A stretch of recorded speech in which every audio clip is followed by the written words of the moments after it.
Oi, gente! Aqui é o Adilson falando, esse é o ArcCast James Bond 007 e hoje a gente está aqui para falar de sustentabilidade. Esse assunto que virou moda e a gente vai esclarecer aqui esse assunto que é importante pra caramba no nosso meio da arquitetura e das cidades. Tô aqui com a minha prata da casa, Renata Goretti. Olá, galera, tô aqui de novo, mais uma vez, vamos conversar aí, conversa boa, vai ser. Sim, eu tô aqui com mais duas meninas, vou chamar de meninas, tá? Obrigada. A Aline Calazans, e ela pode se apresentar melhor sobre o que ela estuda, o que ela se interessa. Boa noite, Aline. Boa noite. Sim, eu sou arquiteta e urbanista. Trabalho mais na área acadêmica, na área de conforto, projeto, representação gráfica. O meu mestrado, tanto o mestrado quanto o doutorado, são focados na área de conforto ambiental. E é realmente minha área de interesse e é para isso que a gente está aqui hoje, para falar um pouquinho. E a gente tem também aqui a nossa amiga que é arquiteta e urbanista, que vai se apresentar também, a Júlia Alac. Boa noite, Júlia. Boa noite, meu nome é Júlia Alac, eu sou arquiteta e urbanista, sou professora na área de projeto e conforto ambiental também. E trabalho como arquiteta no escritório Júlia Alac, Arquitetura Sustentável. O tema dos meus trabalhos e foco das minhas pesquisas é arquitetura sustentável. Ok, bom que a Júlia já botou o patrocínio aí no caixa. Muito obrigado, Júlia. Brincadeira, tá, Júlia? Então vamos lá para a pauta de hoje.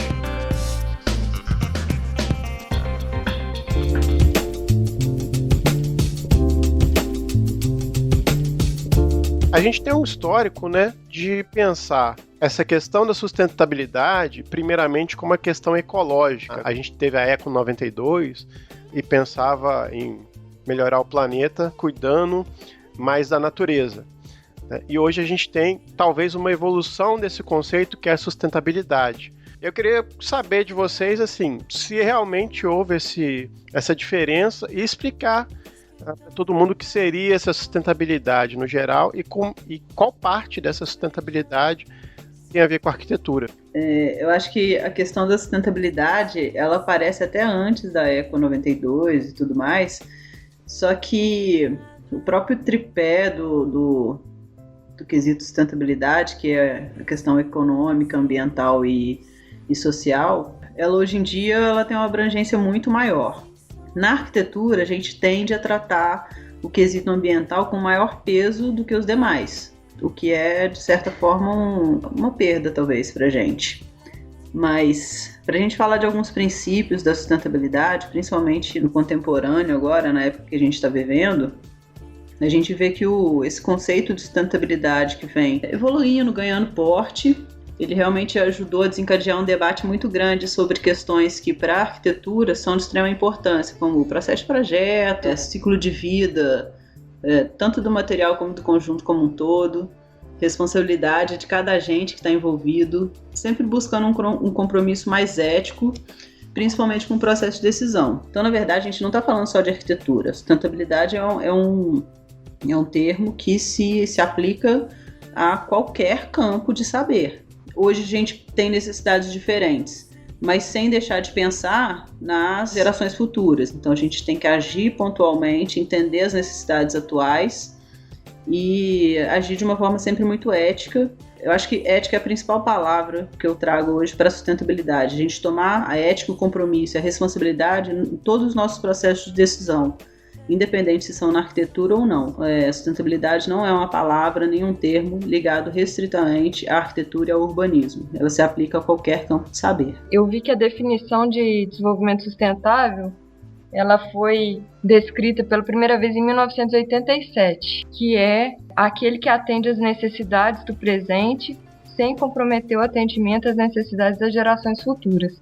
Que eu acho que é a compreensão de desenvolvimento sustentável que todos nós temos, assim, todos nós conhecemos, né? E aí, quando a gente pega na arquitetura essa evolução, a gente percebe que mesmo a sustentabilidade sendo o equilíbrio, acaba que nós, como arquitetos, urbanistas, nós sempre nos apegamos mais como estratégias e princípios ao ambiental, mesmo a sustentabilidade sendo esse equilíbrio que eu acho que é a palavra mesmo. Mas já linkando aí com a questão da da arquitetura sustentável em si mesmo, assim, o conceito. O que a gente observa, assim, que até é engraçado, que eu acho até que os alunos eles ficam com essa frustração quando a gente fala, é porque quando a gente trabalha com arquitetura, com um projeto de qualidade, tanto urbano quanto arquitetônico, mesmo de edificações, a gente considera ali contexto histórico, contexto social, contexto político, a gente considera o local onde vai ser inserido, a gente considera o clima, a gente considera o ambiente, a gente considera o usuário, a gente considera um programa de necessidades. Então isso tudo já assim, de uma maneira bem genuína mesmo, já é sustentável por si só. O processo que a gente tem como arquiteto, como projetista, é permeado por princípios e conceitos de sustentabilidade. O exercício de projeto, assim como intenção e decisões, ele resulta em sustentabilidade. E eu acho que essa é a demanda da sociedade atual. Essa é uma questão que o arquiteto ele ainda não consegue abraçar assim, 100%, mas ele consegue prever como que isso vai ser e tornar esse ciclo todo mais sustentável. Bacana que vocês colocaram aí nas duas falas, né? Porque o objetivo dessa conversa, dessa proposta de tema que a gente colocou para o ArchiCast, era exatamente de desconstruir um pouquinho esse modismo do termo da sustentabilidade, do edifício verde. Tudo hoje é sustentável por um discurso muito raso, né? Então a ideia era exatamente a gente entender esse panorama que é muito mais amplo, que ele não é simplesmente usar de recursos de redução de consumo, né? Seja de água, de eletricidade, de recursos para aquecimento de água, etc., mas também a gente entender que esse processo ele é mais amplo e ele não é só momentâneo, pontual de implementação. E bacana da Júlia colocar aí agora que ele é pós, né? Então, se eu não entendo as maneiras como aquilo ali também vai se manter, né? E daí vem o termo sustentabilidade, como é que ele vai se sustentar ao longo dos anos, a gente está tendo um raciocínio muito limitado a respeito da sustentabilidade. E quando a gente fala disso, de sustentabilidade, a gente vai cair até em distribuição espacial no território. Quando as funções estão bem distribuídas no território, eu diminuo o meu consumo, eu aumento o meu tempo livre, coisas que vão acontecendo, que vão agregando cada vez mais qualidade de vida com menos recursos.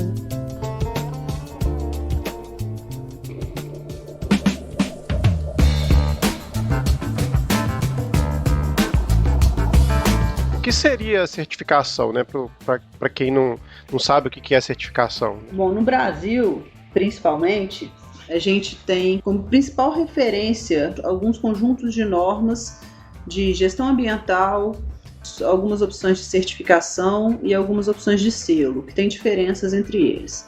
A primeira que desde 96, se não me engano, começou a atuar no Brasil é a ISO 14000, que ela trabalha principalmente com a questão da gestão ambiental em empresas. A partir daí, outras normas foram desenvolvidas pela ABNT, que é a Associação Brasileira de Normas Técnicas, como, por exemplo, a NBR 15220, que trabalha o desempenho térmico das edificações. Então, ela vai ajudar a gente a tomar decisões a partir de embasamentos de ensaios técnicos já feitos. E essas certificações não são necessariamente só para arquitetura, né? É a gestão do processo como um todo. Então, é a escolha do local, a decisão do que vai ser construído ali, o impacto que essa construção vai ter no entorno, o financiamento, o custo, o investimento que vai ser necessário. Então, as certificações hoje que a gente tem no Brasil, ela trabalha nesse sentido do processo como um todo.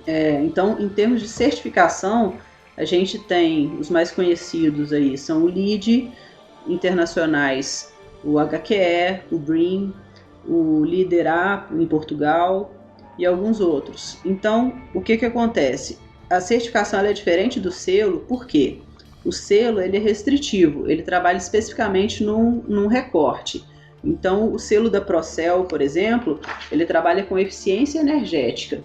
Então, ele vai verificar, ele faz uma etiquetagem em relação à eficiência energética de edifícios. É como a gente tem os selos nas geladeiras, nos nos equipamentos eletrônicos, que você pode comprar sabendo quanto de energia aquele equipamento consome.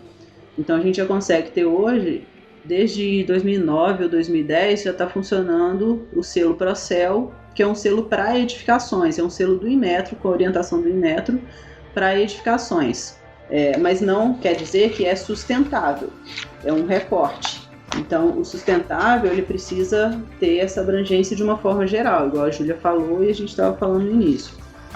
É uma busca de equilíbrio de inúmeras ações e intenções. A certificação, ela tem furos, com certeza, ela tem problemas, mas é um recurso muito interessante que a gente tem hoje, principalmente para trazer a discussão de como buscar melhorias, como buscar maior eficiência para cada processo de projeto que a gente vem desenvolvendo. Isso vale para produto, vale para outras coisas também. Bom, essa questão da certificação, eu e a Aline, a gente sempre discute isso, né? Que é realmente, digamos que uma dicotomia, não sei. Porque ao mesmo tempo que ela incentiva os empreendimentos se tornarem mais sustentáveis e tudo, acaba, como a Aline acabou de falar, tem algumas falhas. Ela é restrita, principalmente num país como o nosso, que é um país muito grande. A gente tem condições assim, regionais, culturais, econômicas, físicas, muito diferenciadas. E quando a gente considera um checklist, que é o que é fornecido aí nas certificações que a gente tem que pontuar, na verdade, acaba que esse checklist ele nunca vai ser específico para aquela localidade. Então, isso fica um pouco questionável, assim. Acaba que é interessante porque é um incentivo, é uma forma de vender também o empreendimento, então acaba que tem essa falha, né? Sem contar que é o processo de certificação é um processo caro, né? Para os pequenos empreendedores isso não se torna interessante. Então assim, para um empreendimento às vezes tem poucas unidades, às vezes não é interessante. A princípio, vale destacar que o termo de sustentabilidade, o próprio sentido de ser sustentável, ele vem se encontrando em constante revisão. E eu acho que essa revisão é justamente de acordo com as nossas necessidades e anseios e tudo mais. Nesse sentido, eu acho que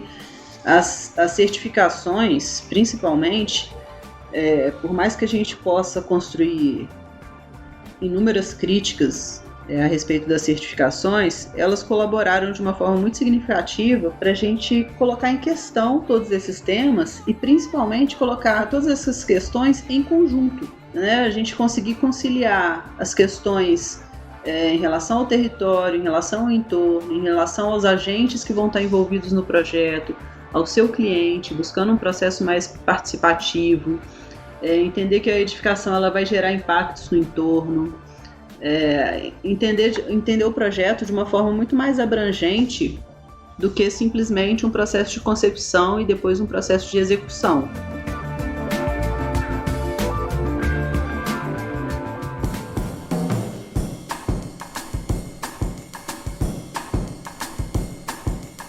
Tem uma pergunta que eu queria fazer. O que vocês acham que atrapalha a gente usar o termo sustentabilidade hoje em termos assim, de como ele é banalizado e de como ele é usado às vezes de forma errada? Quais fatores vocês acham que em determinado ponto falar de sustentabilidade atrapalha a gente a pensar realmente no que é sustentabilidade? Quando a gente fala disso, a gente começa a pensar aí no famoso marketing verde, né? Que é você fazer não porque você acredita e tudo, você é consciente, mas porque você quer vender aquele produto com um diferencial. Tem uns 15 dias eu fui procurada por uma aluna da comunicação da UFJF para eu responder uma entrevista sobre arquitetura sustentável. E uma das perguntas era para mim assim, quando que a sustentabilidade passou a ser um produto? Aí eu pensei assim, oi? Um produto? Assim, né? Como assim? Eu fiquei pensando assim, a sustentabilidade é um produto? E aí eu comecei a observar que, na verdade, ao longo do tempo, todas as tecnologias, estratégias, elas vão se tornando mais acessíveis. Então, isso tudo começou a ficar mais palpável e virou, assim, uma tendência, né? Então, poucos fazem, mas a gente começa a observar que isso é possível. Então, é uma tendência.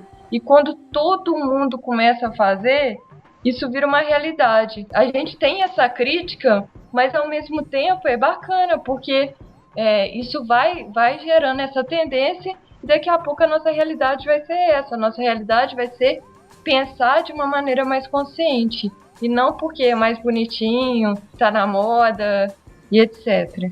É importante começar por algum ponto, né? Então que seja chamando atenção para o assunto e depois esclarecendo, né? Exatamente, acho que é por aí mesmo. Eu acho que tem o risco, tá? Em justamente a gente, na reprodução desses elementos arquitetônicos, vamos chamar assim, que é vegetação na fachada, brise, placa de coletor solar, de aquecimento solar, enfim, né? Não são esses elementos que fazem de um projeto ser sustentável. Existe uma questão imagética aí, né, de que isso passa a imagem de um produto sustentável, que de alguma forma se preocupou com as questões ambientais, para a gente não cair numa certa mesmice, assim, né, de tem o coletor de água, tem captação solar, tenho brise, tenho um vidro de qualidade, tenho vegetação, tá ótimo, resolvi o meu projeto. E vou pro céu depois, né?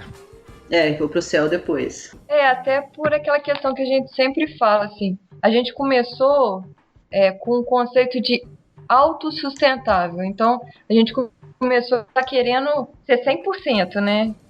Tudo que eu vou demandar, eu vou produzir, nossa, eu vou ser o máximo.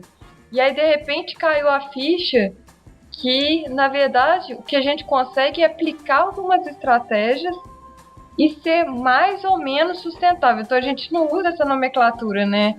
Sustentável, a gente usa mais ou menos sustentável. Eu acho que esse caminho ele vem sendo construído por cada país, cada região, assim, em função de investimentos políticos e tudo mais, muito em função das necessidades e interesses socioeconômicos também. Então, enquanto o Brasil ele busca muito, ele se dedica muito à questão da eficiência energética, tem países que estão focados na redução de CO2.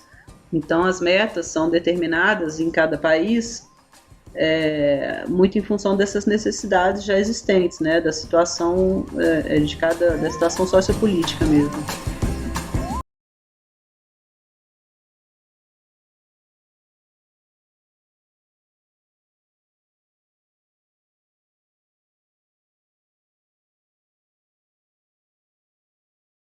Fala muito de arquitetura sustentável e a gente tem as cidades aí para lidar com elas também.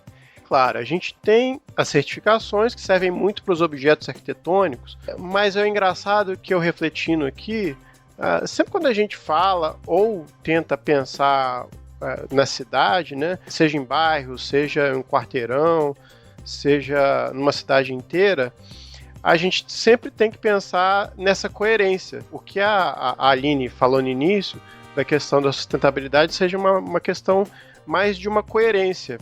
E talvez no urbanismo a gente tente fazer isso o tempo todo, né? Fazendo, por exemplo, não adianta você fazer um bairro sem que você consiga colocar um transporte público ali. Acho que sim, retomo aí o que a Júlia comentou, acho que a palavra que ela usou também é bastante interessante, que é o equilíbrio, né?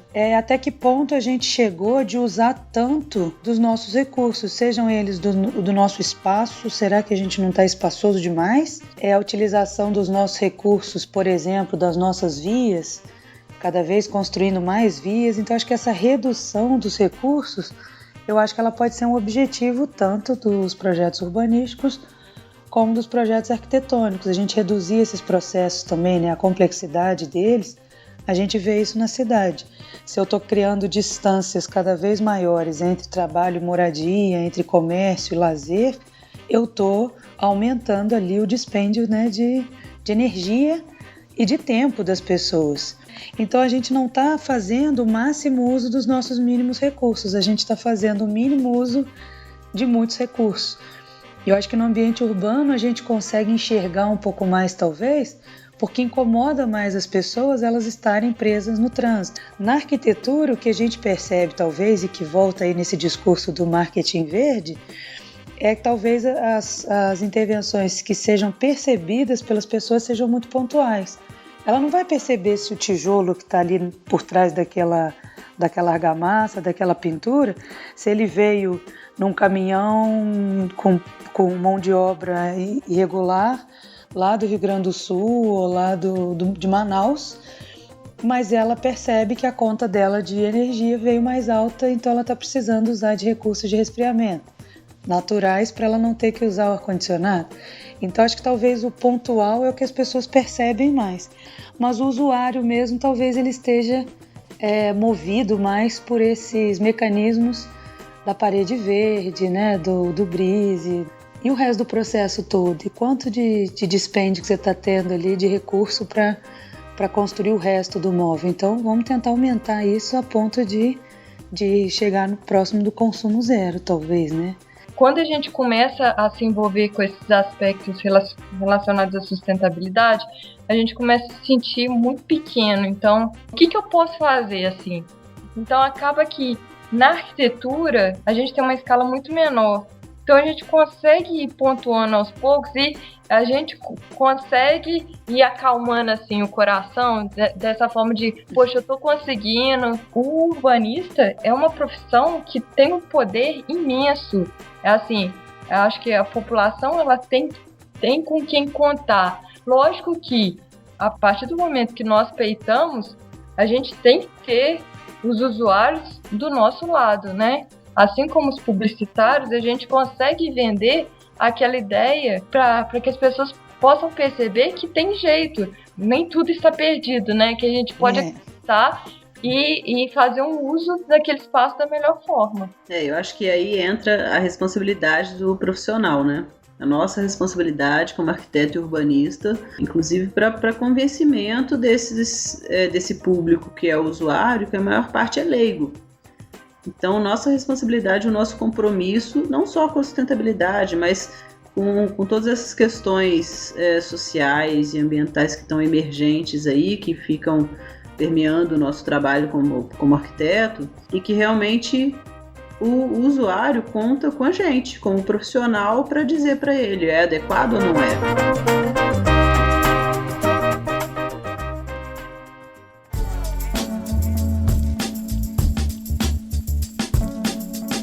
Por que a gente está precisando pensar nisso? Em que momento que vocês acham que a gente começou a usar demais, a consumir demais? E por que a gente não está conseguindo abrir mão do consumo, né? Do consumo energético, do consumo de equipamentos? O tempo todo sai uma coisa nova, a gente joga a velha fora. E a gente não refletiu sobre isso e de repente a gente se viu nessa queda d'água aí, né? Ladeira abaixo. Bom, eu acho que se eu perguntasse para os meus pais, eles falariam assim, na nossa época era tudo muito mais difícil. Eu acho que para cada geração é tudo sempre mais difícil, né? Sem dúvida. Mas eu acho que o número de coisas disponíveis era muito diferente e o valor, a facilidade de você às vezes adquirir. Você vai comprar um liquidificador, ele custa, sei lá, vou colocar R$50. Se ele quebrar daqui a pouco, a peça custa 35. Você pensa, poxa, eu vou pagar 35 para arrumar, que vai me dar uma garantia de 3 meses, que é o que o Código de Defesa do Consumidor vai me dar direito. Daqui a 3 meses, se ele quebrar de novo, se eu gastar mais 35, eu já extrapolei os 50. Então é preferível comprar um novo. Aí você compra e o que você faz com aquele que parcialmente pode até estar funcionando? Você joga fora, às vezes ele fica dentro do armário parado e a coisa meio para, sem a gente questionar. Você entra num certo automático do dia a dia, de consumo e tudo mais, sem parar para pensar. Eu acho que na hora que a gente para pensar, é justamente a oportunidade que a gente tem de questionar. Será que eu não posso fazer isso de outra forma? É que eu costumo levar isso até para umas outras instâncias, assim, o automatismo que a Aline está falando. Você vai consumir um produto no local. Aí, sei lá, um refrigerante, um suco, e o funcionário já coloca aquela tampinha e você já coloca o canudo automaticamente. Se você vai consumir na sua casa, você põe uma tampa no copo de vidro e um canudo dentro. Então a gente vai entrando num automatismo, né? Eu não preciso da tampinha, não preciso do canudo. Mas a gente vai entrando no automatismo exatamente desse excesso de oferta, deve ser, né? Hoje é muito fácil ter aquela tampinha, aquele canudo, já está embutido mesmo no preço. Mas será que aquele produto seria mais barato se a gente não consumisse tantos acessórios junto de tudo, né? Tem um documentário, eu sempre passava para os meus alunos, que chama A História das Coisas, que ele trata exatamente disso que você está falando, Renata, e disso que você está falando, Aline, desse ciclo que a gente entrou, de tudo ser totalmente descartável, né? Mostra cada ciclo de cada produto que a gente utiliza, o tanto que a gente polui o meio ambiente, assim, computador, que daqui a 1 ano ele vai queimar uma peça, essa peça ela muda de um ano para outro, você não tem como substituir, ou se você tiver como, ela custa o preço de um novo, aí você vai falar assim, poxa, o que eu vou fazer? Eu vou jogar fora e vou comprar um novo, né? Então você entra nesse ciclo e que realmente você não tem escapatória. Então a gente entrou num ciclo que eu acho que a gente só se deu conta quando apagaram nossa luz, quando teve recessão de água. Só que a gente está gastando desde sempre. Só que hoje em dia o conforto ele está muito associado a esses equipamentos descartáveis. Então é como se você ficasse muito mais confortável quanto mais equipamentos descartáveis você tem, então que consomem mais energia, um celular que tem uma definição melhor, o próprio equipamento eletrônico, ele te induz, ele começa a dar uma ziquezeira de um jeito que você tem que atualizar, chega um momento que não dá mais para atualizar, você tem que comprar um novo, a gente tem que ser muito maduro nesse sentido, assim, de não ceder às tentações.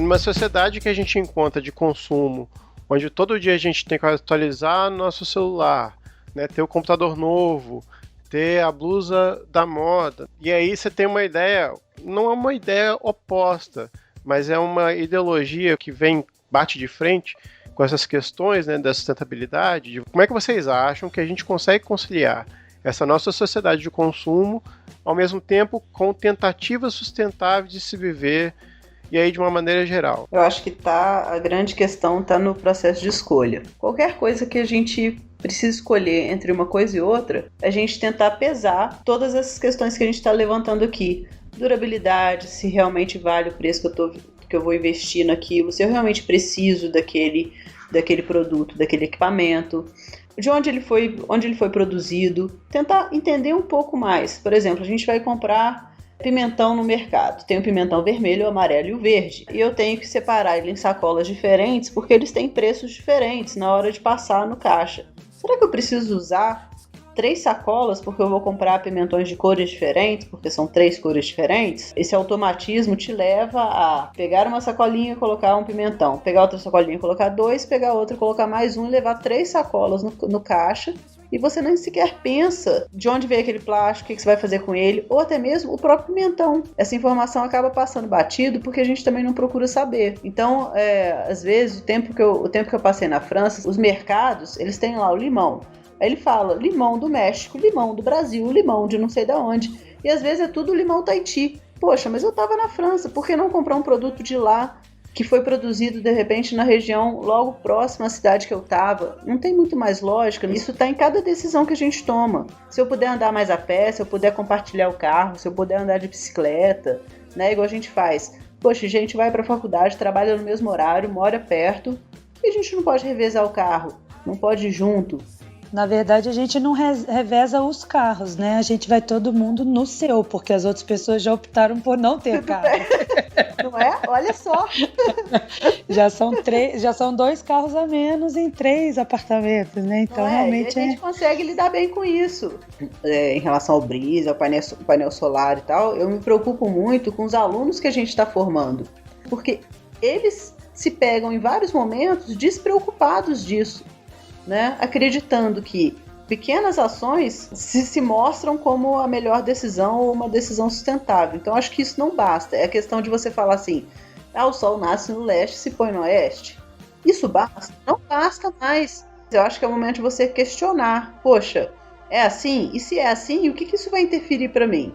É a gente parar para pensar nas coisas e realmente ser mais questionador, mais crítico, mais chato um pouco com as coisas e tentar conversar mais, discutir, trocar ideia, um pouco disso que a gente está fazendo aqui, que é super produtivo.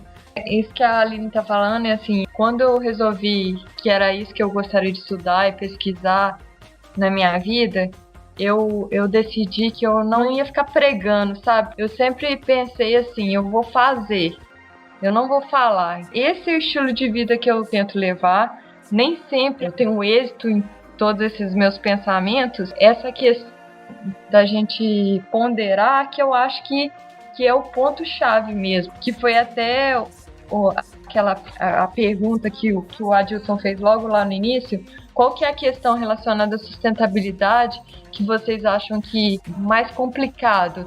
Eu acho que o mais complicado é realmente o preconceito que as pessoas têm, essa visão deturpada, essa visão que a gente é ecochato. E não tem nada a ver com isso, porque a gente tem essa consciência, mas a gente vive confortavelmente, a gente aplica os conceitos da melhor maneira, pensando nesse equilíbrio, mas de uma maneira muito, muito normal, assim. Se todo mundo tiver esse trabalho aí de formiguinha, no final a gente vai ter aí um público mais consciente.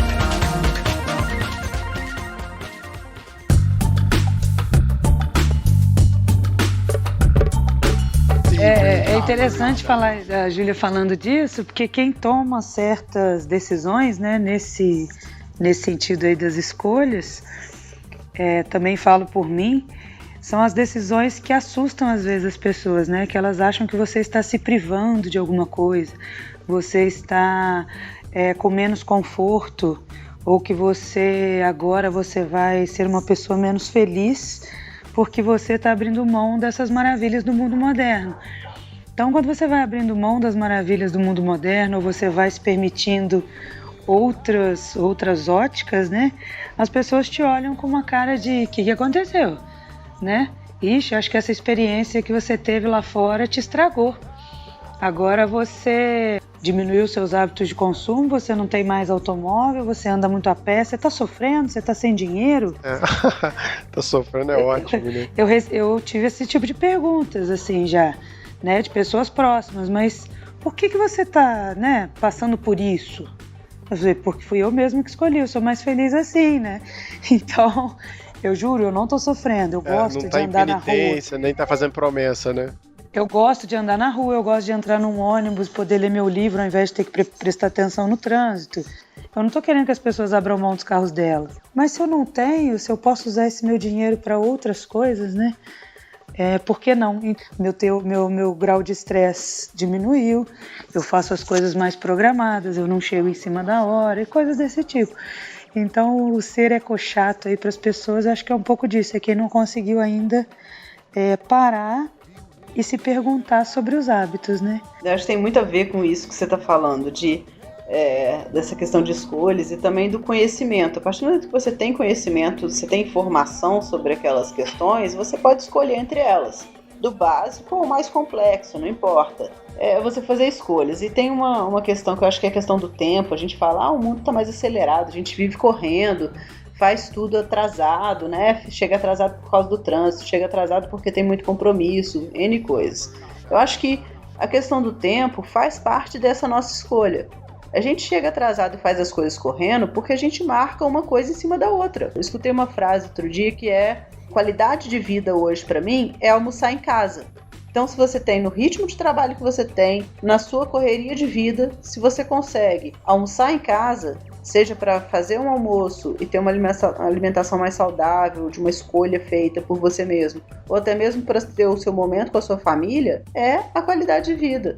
E até ao mesmo tempo que você pode pensar assim, eu tô tomando a decisão de almoçar em casa porque é mais saudável, tem a outra ponta do processo também. Às vezes você pode escolher ir para um restaurante que você não pague tanto, escolher ali, a gente tem essa opção de self-service, né? Escolher ali os alimentos que você quer comer, ou que seja mais ou menos saudável, não importa. Mas aí você também ganha não só em economizando, por exemplo, gasolina, mas também ganhando tempo, né? Até para comer tranquilo, né? Uhum, exatamente. Eu acho que a nossa geração é uma geração que tiveram muitas expectativas e acaba que a gente para suprir, né, para cumprir com todas as expectativas, a gente tem o tempo. Então, várias vezes eu me pego com peso na consciência que a pessoa, um cliente, só poderia encontrar na hora do almoço. Várias vezes eu deixei de almoçar para atender cliente. Hoje em dia, eu já tenho mais consciência disso, assim. Então, essas pequenas coisas que realmente qualidade de vida hoje é ter tempo, a gente conseguir cumprir com tudo que a gente se propõe, né? Acho que a palavra é ponderar, né? A gente saber ponderar não só produtos, serviços, sistemas, mas também o nosso tempo. E o que é mais maluco, né? Tudo isso que a gente está falando aqui tem tudo a ver com sustentabilidade. Cada um falou da sua vida. Não, é muito doido, porque cada um falou da sua vida, assim, em particular, e tudo isso tem a ver não só com os nossos hábitos que podem melhorar, mas na sustentabilidade como uma ideia, né? Que eu acho que é justamente o que a gente tentou falar aqui, né? Vem tentando falar nesse ArcCast, que sustentabilidade não se limita à arquitetura ou ao urbanismo. São princípios que fazem parte da vida, assim, naturalmente, né? Nem a mais, nem a menos. Eu e a Aline, a gente sempre brinca que no início das aulas a gente trata sobre esse assunto. E é, assim, inesgotável. Então, se a gente tivesse aí um semestre para falar sobre esse tema, com certeza a gente ficaria lá falando, e os alunos também, eles sempre fazem considerações muito interessantes, aquela troca que é super bacana, né? E é um tema que realmente ele é envolvente, porque ele envolve tudo, né? Todos os temas, eles estão aí dentro desse equilíbrio aí da sustentabilidade.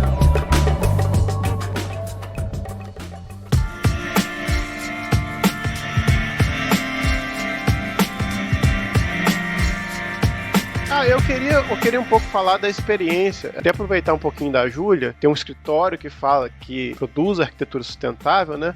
Falar um pouco do dia a dia dela e como é que os clientes dela recebem isso e como eles encaram isso. Já gerou muita crise existencial, porque esse nome, né, arquitetura sustentável, para nós arquitetos, assim, é até esquisito, né? Pleonasmo, né? Exatamente. No ano passado eu contratei uma consultoria que era não só de questões administrativas e tudo, mas também de imagem e tudo, para crescer de uma maneira bem consciente. Acho que eu até cheguei a comentar com a Dilson uma vez. E aí eles chegaram lá no escritório, eles foram conversando comigo, eles falaram assim: ô Júlia, qual que é a questão? Aí eu falei assim: olha, uma coisa que tem acontecido com frequência é o cliente ele confundir sustentabilidade com reaproveitamento, reciclagem, ou então ser uma coisa que ele vai fazer sem gastar. Aí eles falaram assim: quando a gente chegou aqui, você só falou essa palavra, reciclar, reaproveitar, reciclar, reaproveitar. Quando a gente viu seus projetos, que aí mostrou os projetos super contemporâneos, não tem nada disso aqui, dessa impressão que você imprime nos projetos. Então, se a pessoa não conhecer seus projetos, ela vai realmente achar que ela está contratando uma arquitetura barata. Foi aquele momento assim que eu realmente, assim, foi bem forte isso. E até uma das sugestões foi até retirar o sustentável, né? Por enquanto eu optei por manter, porque eu acho que daqui a pouco esse conceito vai ser tão consciente que não vai ser mais um diferencial. Quando a gente tem isso no nome, acaba que, de alguma forma, as pessoas procuram compreender o que é. Principalmente aquele cliente que é o que me importa, aquele cliente que é o consciente. Eu acho que hoje eu consegui filtrar muito mais clientes conscientes. E já tive um cliente que, de repente, ele virou para mim e falou assim: Júlia, olha só, pouco me importa isso, que eu vou pôr um ar-condicionado aqui. E a partir dali, todos os argumentos acabaram, entendeu? Eu comecei a observar que não bastava só isso. Essas ponderações, elas não eram antes passadas os clientes. Sempre que chegam no escritório, o escritório é o último a ser apresentado. O que eu apresento primeiro realmente são os projetos. A partir da visualização do projeto, a pessoa consegue compreender: ah, é isso que eu estou comprando? É isso que eu vou ter? Então, isso é o diferencial. Acontece que eu estou repetindo isso há 10 anos, mas tem gente que nunca escutou. Aline, conta um pouco da sua experiência em relação a isso, como o seu doutorado está envolvido com sustentabilidade, né? Como é que é tentar tratar desse assunto e botando, né, os seus argumentos aí em pauta na questão acadêmica? Eu trabalho muito menos com projeto, trabalho também, mas estou muito envolvida atualmente na parte acadêmica. E a minha formação, ela começou a se envolver na área de conforto ambiental porque eu trabalhava com maquete, e as maquetes de simulação eram maquetes que me interessavam porque fugiam um pouco do padrão. E eu comecei no mestrado justamente pesquisar sobre os laboratórios de conforto ambiental, como é que esses laboratórios funcionavam, como é que eles eram equipados, como é que isso funcionava no Brasil inteiro. E aí eu fui vendo que nas universidades, toda a parte de simulação física, e que teve uma grande importância aí ao longo da história dos cursos de arquitetura, mas ele foi sendo deixado de lado e os softwares começaram a assumir um papel de grande importância. Então os laboratórios começaram a ser muito mais laboratórios digitais ou digitalizados, que começaram a suprir a questão de análise na área de conforto ambiental, de verificação das questões de eficiência durante o processo de projeto, inclusive durante o pós-obra. E foi a parte onde eu me interessei e onde eu estou batalhando aí no doutorado. E aí a gente estava conversando um pouco antes sobre a questão da banalização. Os softwares, eles vieram de certa forma a facilitar, eles se aproximam hoje em dia da área acadêmica porque eles começam a ficar muito simplificados e integrados aos softwares padrões que a gente utiliza no ensino de arquitetura. E talvez a gente se aproxime mais dessa questão da banalização das soluções de conforto, porque a coisa fica tão simplificada para funcionar através de um ícone e de um clique, que o aluno usa às vezes o SketchUp, por exemplo, para fazer uma simulação de insolação, fazer um vídeo de insolação, né, da trajetória solar, mas a gente tem que dar um passo além disso, conseguir fazer a interpretação, analisar e avançar nos impactos daquela trajetória que a gente conseguiu de uma forma tão facilitada com a tecnologia que a gente tem hoje, o impacto que aquilo pode gerar no projeto e nas decisões que a gente está tendo.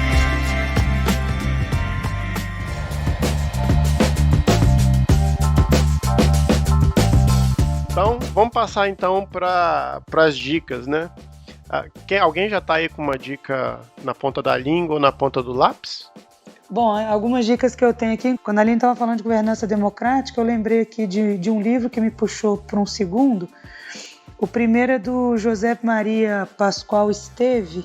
O livro chama Governança Democrática, Construção Coletiva do Desenvolvimento das Cidades, que me puxou também para um outro livro, por um acaso. O José Maria é catalão, o livro fala muito das experiências de Barcelona, e lembrei de um outro livro muito bom também, que é Transformação Urbana, Projetando Novos Bairros e Antigas Periferias, que é da Ana Maria de Aragão Martins. Ela também aborda alguns temas aqui, projetos de sustentabilidade e projetos urbanos em geral, mas não necessariamente com essa terminologia da sustentabilidade, etc., mas até no tema que nós estamos vivendo aí dos parques olímpicos, vilas olímpicas e companhia, ela aborda bastante a questão da transformação urbana de Barcelona com as Olimpíadas de 92. Então, a minha dica é um livro, mas ele é um livro que ele não é acadêmico, mas que ele é super didático. Ele é Omar Venâncio, ele escreveu um livro que chama Minha Casa Sustentável, Guia para uma Construção Residencial Responsável, que na verdade é um livro que ele conta assim, de uma maneira bem despretensiosa a forma como ele aplica alguns conceitos de sustentabilidade nos projetos residenciais do escritório dele. É bem didático, assim, é uma linguagem muito simples que dá para qualquer um ler e compreender muito bem algumas alguns dos nossos dilemas. E tem o documentário que eu acho que é bacana de se assistir, que é o História das Coisas, que eu acho que vale a pena. É isso. Aline, à vontade. Eu acho que o livro que mais tem me atraído e eu acho que vale a pena a leitura é um que chama Edifício Ambiental. É um livro da Joana Gonçalves e do Klaus Bode. E ele trata justamente das questões que a gente começou a conversar aqui. E tem muita coisa disponível e gratuita. E é um campo que está crescendo muito. Para quem se interessar, é um bom livro. Muito bem diagramado, muito bem organizado e muito completo. Vale a pena a leitura. Bom, o que eu vou indicar aqui é um livro um pouquinho mais acadêmico, mas ele não chega a ser tão específico assim. É um livro de uma arquiteta chamada Sia Moxon, que é Sustentabilidade no Design Interiores. Então, o livro ele vai falando sobre sustentabilidade, ao mesmo tempo dando exemplo de aplicação desses conceitos em alguns projetos. É um livro que é bacana porque a gente que é arquiteto adora livro com figura, né? Então, porque as figuras também é uma forma de linguagem nossa, né? Não adianta a gente escrever se a gente vê. Então, um livro recheado de exemplos de projetos, né? De vários tipos de usos possíveis com sustentabilidade, né? Então, eu indico esse livro. Então, fica essa minha dica. Então, é a hora de encerrar, é a hora que a gente dá tchau, Rê. É hora de dar tchau, Lilica. E é hora de agradecer também, né? Eu acho que valeu o convite. Muito prazeroso a gente poder, de alguma forma, não só colaborar com essa discussão, com o próprio projeto de vocês no ArchiCast, mas também de ter a oportunidade de bater papo mesmo, de discutir questões que a gente gosta de falar, gosta de escutar e gosta de ter novas ideias sobre isso. Agradeço muito a oportunidade. Obrigado, a gente que te agradece. Posso aproveitar também para agradecer, assim, que eu sempre morro de medo desses debates e tudo, mas eu sempre acho interessantíssimo e eu adoro coisas que me incentivam a ler mais sobre o assunto, a essa convivência que a gente tem diária, também no meio acadêmico, é muito bacana, isso reflete diretamente na minha prática profissional, nos meus projetos. E muito obrigada, fiquei muito lisonjeada mesmo quando fui convidada para participar desse debate. Espero ter contribuído de alguma forma e obrigada mesmo, viu? A gente agora tá meio rubro agora, depois dessa. A gente não tá conseguindo agradecer a altura de você.